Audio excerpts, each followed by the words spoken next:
पाक में बैठे आतंकी आकाओं पर कार्यवाही बंद नहीं करेगा भारत, ये हैं देश के सबसे बड़े दुश्मन। भारत पाक के बीच 2 सप्ताह से बनी तनावपूर्ण स्थिति के बाद एक तरफ पाकिस्तान जहां बैकफुट पर है, वहीं भारत अब भी फ्रंट फुट पर मुकाबला करने को तैयार है। भारत पाकिस्तान संग किसी तरह का समझौता या वार्ता न करने की अपनी नीति पर टिका हुआ है। साथ ही उसने ये भी स्पष्ट कर दिया है कि आतंक के खिलाफ उसकी जंग जारी रहेगी। इससे पाकिस्तान की नींदें उड़ी हुई हैं।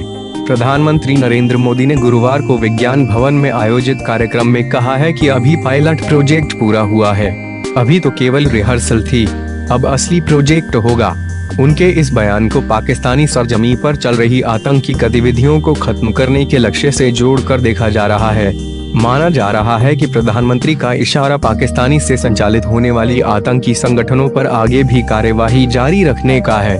यही वजह है कि गुरुवार के उनके बयान से पाकिस्तान में खलबली मची हुई है।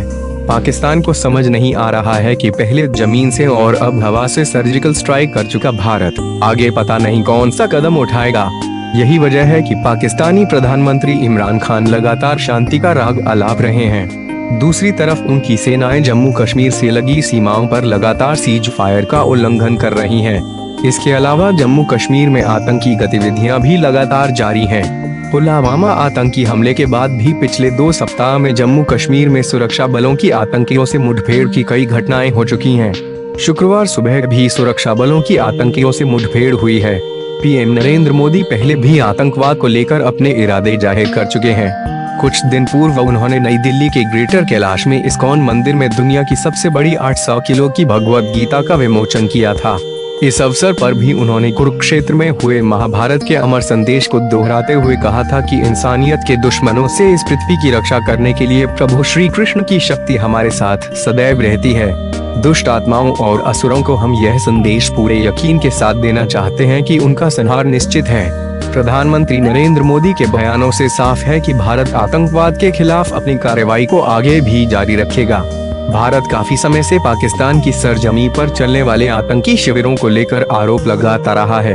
हर बार भारत की इस आवाज को पाकिस्तान के बहानों के आगे अनसुना कर दिया जाता था। उरी और पुलवामा आतंकी हमले के बाद भारतीय सेनाओं द्वारा पाकिस्तान में घुसकर की गई सर्जिकल स्ट्राइक और केंद्र सरकार की कूटनीतिक पहल ने भारत की स्थिति को अंतर्राष्ट्रीय मंच पर मजबूत कर दिया है। अंतर्राष्ट्रीय दबाव की वजह से ही पाकिस्तान बिना किसी शर्त विंग कमांडर अभिनंदन वर्तमान को छोड़ने के लिए तैयार हो गया और शांति का राग आलाप रहा है। पुलवामा हमले के बाद आतंकवाद के मोर्चे पर भारत को जिस तरह से अन्य देशों का समर्थन प्राप्त हुआ है, उससे सरकार का जोश हाई है। लिहाजा भारत ने अपना रुख साफ कर दिया है कि देश के दुश्मन चाहे जहां भी हों, वे घुसकर उन्हें मारेगा। उन्हें किसी भी सूरत में भारत छोड़ने वाला नहीं है।